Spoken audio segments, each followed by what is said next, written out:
देवभूमि हिमाचल प्रदेश का नाम लेते ही आंखों के सामने गगनचुंबी पहाड़ों के मनोरम दृश्य अंगड़ाई लेने लगते हैं। प्राकृतिक सुंदरता के प्रतीक इन पहाड़ों की घाटियों पर ऊंचे ऊंचे देवदार के हरे भरे वृक्ष जंगलों के वातावरण को और भी मनमोहक बना देते हैं। पहाड़ों की तलहटी में स्थित तहसील नालागढ़, डाकखाना मझौली, गांव जगात खाना, जिला सोलन के एक किसान श्री श्यामलाल नेगी, सुपुत्र श्री जगत राम नेगी आज एक सफल किसान के रूप में उभर कर सामने आए हैं। मेरी एजुकेशन मैट्रिक स्कूल नालागढ़ तक पढ़े हम। कॉलेज में भी 1 साल लगाया। उसके बाद मैट्रिक करने के बाद 76-77 में हिंदी स्टेनो की ट्रेनिंग करने के लिए डिस्ट्रिक्ट रोहतक हरियाणा चले गए। उसके बाद मैंने फिर 82-83 में पटवारी की ट्रेनिंग भी की। कुठाड़ जिला सोलन जो 1 साल की ट्रेनिंग होती थी। ट्रेनिंग करने के बाद तुरंत ही हमने सब भाइयों ने मिलकर के राइस सेलर अपना लगाया। सरकार से मंजूरी, लाइसेंस वगैरह लेकर के, लोन लेकर के वो लगाया। एक आम किसान से एक सफल किसान बनने का उनका सफर उनकी सफलता की कहानी बयां करता है। उन्होंने साकार करके दिखाया है कि अगर इरादे मजबूत हों तो सफलता आपके कदम चूमती है। हॉर्टिकल्चर, एग्रीकल्चर या एनिमल हस्बेंड्री खासकर किसानों से संबंधित और ये किसान भाइयों की रीढ़ की हड्डी है। और इसमें सीड के लिए मूली का सीड, पालक का सीड, सलजम का सीड, दालें जैसे उड़द है, गेहूं है, ये सारा सीड हम एग्रीकल्चर डिपार्टमेंट कृषि विभाग को देते आ रहे हैं, अभी भी देते हैं। तो ये सारा सरकार के साथ, विभागों के साथ आना जाना, तालमेल रखना, क्योंकि ये जो हमारे 3 विभाग हैं ये हमारे किसान की जीवन रेखा है। जो एक भी कोई विभाग छूट जाए तो किसानों के लिए मुश्किल हो जाएगी। आज हम जगात खाना के कृषक श्री श्यामलाल नेगी जी, सुपुत्र श्री जगत सिंह नेगी जी के खेतों में खड़े हैं। इनका सफ़र जो है वो खेती में जैसे ही इन्होंने अपनी पढ़ाई पूरी की उसके बाद शुरू हो गया था। और इन्होंने शुरुआती दौर में जो है कृषि को जो है वो ट्रेडिशनल वे से लिया, परंतु जैसे जैसे दिन आगे बढ़ते गए इनको शौक़ जो है वो खेती में बढ़ता गया कि एक तरफ को इनके पास जो है 1 हेक्टेयर में जो है आम, लीची का बगीचा खड़ा है। वो आप लोग देख रहे हैं कि इन्होंने अपने बगीचे को किस तरह से मेंटेन किया, हर प्रबंधन जो है उसका पूरा ध्यान रखा हुआ है। उसी के साथ जो है हम लोग ये देख रहे हैं इनको कि धान की फसल, मक्की की फसल, सोयाबीन की फसल, तिल के साथ इन्होंने जो है और इवन मूंगफली जो है वो भी इन्होंने अपने खेतों में लगाई हुई है। तो इससे हमें ये पता लगता है कि जागरूकता जो है कृषि के प्रति जो है वो श्यामलाल नेगी जी की कितनी है। समय समय पर कृषि विभाग द्वारा किसानों को दी गई जानकारी ने श्यामलाल जी की आंखें खोल दी। उन्हें कृषि के नए आयाम नजर आने लगे। श्री सुभाष पालेकर प्राकृतिक खेती के अंतर्गत ये प्रदर्शनी प्लॉट लगाने जा रहे हैं। हमारा उद्देश्य ये है कि किसानों को रासायनिक खेती से हटाकर शुद्ध रूप से प्राकृतिक खेती की तरफ लाएं, जिसमें हम प्रयासरत हैं। हमें अच्छा लोगों से रिस्पांस मिल रहा है। समय समय पर जैसे सरकार की योजनाएं आती हैं, जिम्मेदारों को मिलती हैं। मेन बात ये है जो हमारे उच्च अधिकारी हैं या SMS है, इनका भी सहयोग किसानों के लिए बहुत ज़रूरी है। यहाँ वो तो अब रिटायर हो गए, चौधरी इकबाल सिंह थे जो कि किसानों के हित की बात बहुत उच्च कोटि पे रखते थे और सदा ही हेल्पफुल रहते हैं। ऐसे ही देशराज ठाकुर जी हमारे कई दफ़ा एडीओ भी थे और एसएमएस भी बने हैं, और एसएमएस होते हुए उनका किसानों के प्रति इतनी अच्छी डीलिंग थी। इकबाल सिंह चौधरी के बाद वो ही दूसरे नंबर पे यहाँ देशराज ठाकुर जी आए हैं। उनको किसानों की पहचान थी कि कौन से किसान को किस चीज़ की ज़रूरत है, कैसा भी हो, कौन किसान काम कर रहा है, खेती कर रहा है, उसके हिसाब से डॉक्टर देशराज जी हमेशा ही किसानों के हित की बात करते थे। और अगर कोई सरकार की तरफ से योजनाएं थी, यो योजना के रूप में, अनुदान के रूप में भी वो हेल्प करते थे, या कोई सेमिनार लगता था गांव में जाके वो डोर टू डोर या गांव टू गांव पंचायत लेवल तो जाते थे और किसानों के हित की बात, नई योजनाएं बताना उनका सर्वोपरि एक मेन उद्देश्य रहता था।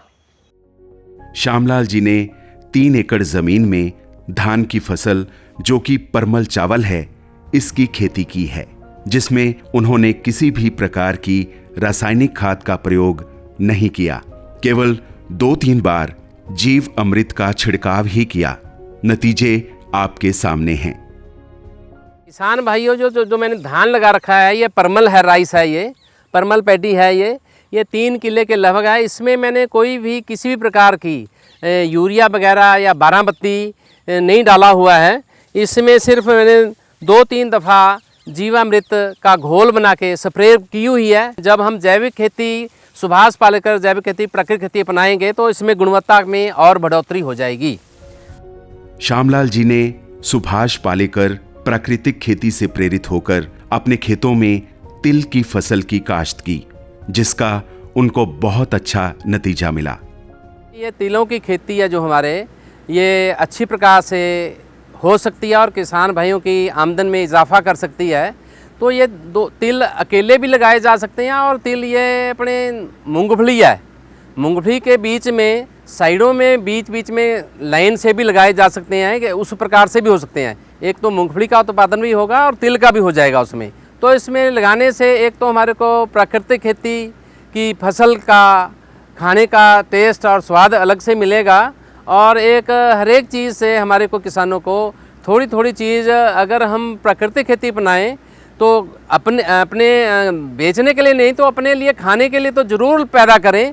तो ये सुभाष पालेकर प्राकृतिक खेती अपनानी बहुत ही आवश्यक है, और इसको अपनाएं। कृषि विभाग द्वारा दी गई जानकारी के अनुसार उन्होंने उड़द और सोयाबीन की फसल लगाई, जो अच्छे ढंग से फल फूल रही है। उन्हें उम्मीद है कि इसमें वो अच्छा मुनाफा पाएंगे।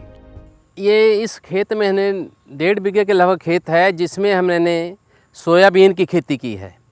मैंने ये जो सीड लिया है एग्रीकल्चर डिपार्टमेंट अपने नालागढ़ से, ब्लॉक से लिया है, और इसमें दालों की खेती भी हम यहाँ अपने हिमाचल प्रदेश में या इस मैदानी इलाकों में कर सकते हैं, और जिसकी पैदावार हम खाने के लिए भी ले सकते हैं और पशुओं को देने के लिए जाते हैं, जिससे दूध भी बढ़ता है। और मेन चीज़ है, अगर सरकार को दोबारा ये सीड देना हो तो वो 130 रुपये किलो सरकार लेती भी है, और ये सीड तो इससे भी किसानों की पैदावार है, आमदन बढ़ सकती है। इसमें मैंने कोई भी अपने रासायनिक खादें वगैरह नहीं डाली हैं। इसमें जो है जीवामृत का घोल बना के 1-2 दफ़ा स्प्रे किया है। गौमूत्र और गोबर मेन चीज़ चाहिए। जैसे हम पहले ट्रालियों के हिसाब से खेतों में खाद डाल देते थे, ऐसा डालने की ज़रूरत नहीं है। उसमें 200 लीटर पानी, 10 लीटर गौमूत्र और 10-12 किलो गोबर और 1 किलो बेसन और 1 किलो शक्कर और 1 किलो अपने खेत की मिट्टी या मेंढ की मिट्टी, जिसमें हमने कोई पेस्टिसाइड वगैरह नहीं फेंका हो, और उसका बेसन के साथ, गुड़ के साथ घोल बना करके उस 200 लीटर ड्रम में रखना है। ध्यान रहे किसान भाइयों, जो एक घोल वाला ड्रम है ये छाए में रखना है, खुले में नहीं रखना है। इसको मिला करके उसमें डाल देना है। जैसे एक घड़ी की सुई घूमती है उस हिसाब से एक बड़े डंडे से लेकर के उसको घुमाना है। उसको हम 2 दफ़ा दिन में कम से कम घुमाएं और उसको एक खाकी बोरी या टाट से, प्लास्टिक से नहीं, उसको ढकना है।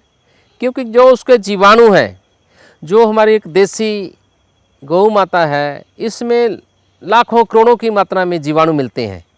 ये घोल 4-5 दिन में तैयार हो जाता है। ये गर्मियों में जल्दी तैयार हो जाता है, सर्दियों में इसको थोड़ा हफ्ता भी लग जाता है। तो इसको बना करके रोज़ हिलाना है। तो इसको हिला करके जीवामृत को, ये 200 लीटर का ड्रम 1 किले के लिए, 5 बीघे के लिए बहुत सफिशेंट है। इस वर्ष उन्होंने अपने खेत में देसी मक्की लगाने का निर्णय लिया, जो कि अगले वर्ष एक बीज के रूप में काम आएगा।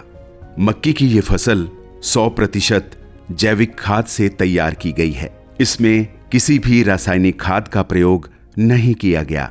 फसल की पैदावार आपके सामने है।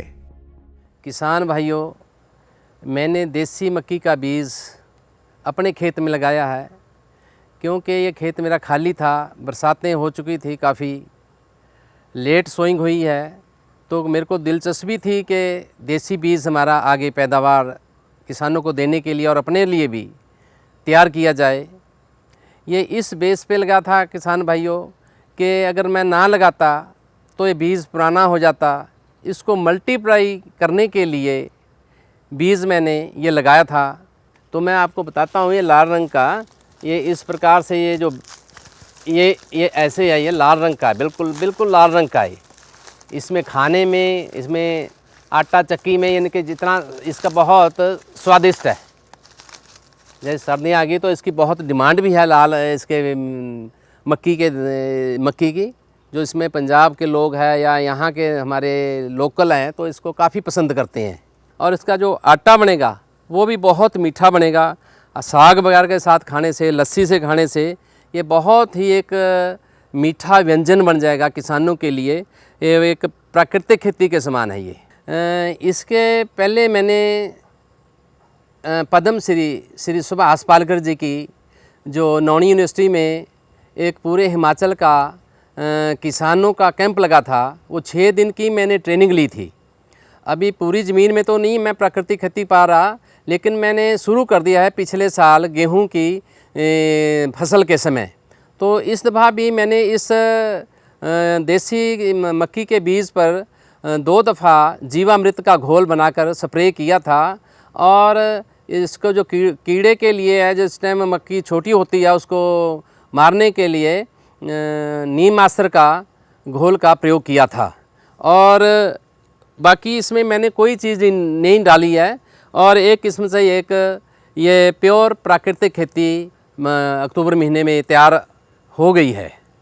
जो हमारे क्षेत्र की जो लोकल मक्की, जिसको लोग जो हैं बड़ी शौक़ से जो हैं वो अपने भोजन में जो इस्तेमाल करते थे, वो हमारे बीच से जो है गायब होती जा रही थी।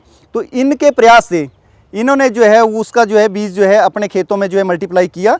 और 1.5 बीघा जो है इन्होंने जो है कहीं से बीज ला करके 1.5 बीघा में जो है उसकी बिजाई की हुई थी। और 1.5 बीघा से जो है इनको जो है 6 क्विंटल के लगभग जो पैदावार जो है, जिसका मतलब है कि 4 क्विंटल पर बीघा के हिसाब से, जो कि हमारी जो हाई यील्डिंग वैरायटीज़ हैं मक्की की उससे ज़्यादा है। तो इसका श्रेय सीधा जाता है इनकी तकनीक को, कि अगर इन्होंने तकनीक के अनुसार जो है उसका जो है अगर उपयोग किया है तो इनको जो है पैदावार भी ज़्यादा से ज़्यादा जो है मिली है। और अगर हम लोग ये कहें कि अगर बीघा की इन्होंने देसी मक्की जो है वो 4 क्विंटल ली है, तो आप अंदाज़ा लगा सकते हैं कि 50 क्विंटल प्रति हेक्टेयर की जो है वो पैदावार हो गई, जो कि इस क्षेत्र में अभी तक जो है हमारी दूसरी फसलें जो है, दूसरी किस्में जो है उन्होंने नहीं दी है। तो मैं तो ये कहूँगा कि देसी मक्की जो है, अगर उसको सही तकनीक के अनुसार अगर हम लोग जो हैं अपने खेतों में लगाते हैं, तो दूसरी जितनी भी हमारे पास हाइब्रिड संकर टाइप की किस्में हैं, उनका हमें जो है हमारे खेतों में जो है कोई भी स्थान नहीं रहेगा।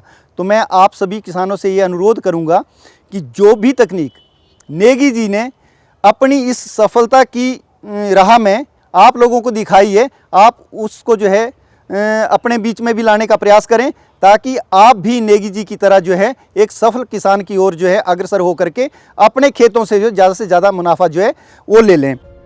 श्यामलाल नेगी एक प्रगतिशील किसान हैं, जिनका मानना है कि जब धरती माँ की सेवा करते हैं तो धरती माता उन्हें उनकी उम्मीदों से कहीं ज्यादा फल देती है। वो कृषि विभाग नालागढ़ द्वारा दी गई विभिन्न जानकारियों के आधार पर अपनी खेती में नए नए प्रयोग करते हैं और वो कामयाब भी होते हैं। पानी के लिए इन्होंने सर्वप्रथम जो है इनके पिताजी के टाइम से एक इन्होंने लिफ्ट इरिगेशन स्कीम जो है वो चिकनी खड्ड से जो है वो लगाई थी, और जिसको वहाँ चिकनी से लेकर के यहाँ अपने जुगात खाना के खेतों तक जो है उसको पाइपलाइन के माध्यम से पहुँचाया। तो वहाँ से हम लोग ये अंदाज़ा लगा सकते हैं कि जो बेसिक इनपुट हमारे को जो है पानी का अपनी खेती के लिए चाहिए, उसकी भरपाई करने के लिए इन्होंने कितना प्रयास किया, इनके पिताजी ने कितना प्रयास किया, ताकि ज़्यादा से ज़्यादा पैदावार जो है हमारे क्षेत्र से हो सके। एग्रीकल्चर डिपार्टमेंट, सॉइल वाले डिपार्टमेंट, उनसे जो अनुदान मिलता है बोरवेल के लिए, कम से कम 1 लाख रुपया हमारे को मिला था, जिससे हमारी इस खेती को अंडरग्राउंड पाइपलाइन के ज़रिए पानी सारी ज़मीन में हमारे लगता है। 150-200 बीघे के लगभग हमारी खेती है, जिसमें बगीचा है, जिसमें हम अनाज भी पैदा करते हैं, दालें भी पैदा करते हैं। तो ये इससे खेती कर रहे हैं हम। जो ये यहाँ बोरवेल किया है, वहाँ बोरवेल लगा हुआ है, यहाँ पानी निकल रहा है, और ये हमारे ज़मीन में सारे अंडरग्राउंड पाइपलाइन है। तो यही पानी है यहाँ ओपन में छोड़ा जा सकता है, और फिर कांटेक्ट करके हमने अंडरग्राउंड पानी स्कीम है तो वहाँ डाला हुआ है। तो हमने एक लिफ्ट का पानी स्कीम भी बनाई हुई है अपने खुद के मनी के हिसाब से, अर्थ के हिसाब से। जो हमने चिकनी नदी से 10 हार्स पावर की मोटर लगा के 4 इंची पानी उठाया हुआ है, जो कि हमारे पूरे ज़मीन में घर से लेके यहाँ तक, यहाँ से पानी लाएँ तो वहाँ चला जाएगा, तो वहाँ से पानी यहाँ आ जाएगा। अंडरग्राउंड पाइपलाइन लगी हुई है, जो सन 70 के बाद हमारे पिताजी ने लगाई थी, सॉइल वालों के अनुदान लेकर के उस टाइम बनाई गई थी ये।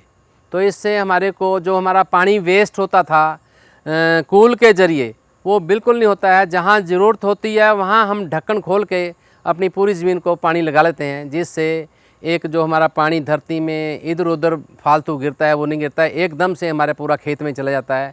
अपनी जमीन का सदुपयोग करते हुए उन्होंने पपीते के पौधे, आंवला, हल्दी, अदरक, अरबी, पालक, धनिया, शलगम, मूली और सरसों जैसी सीजनल सब्जियों का उत्पादन किया है।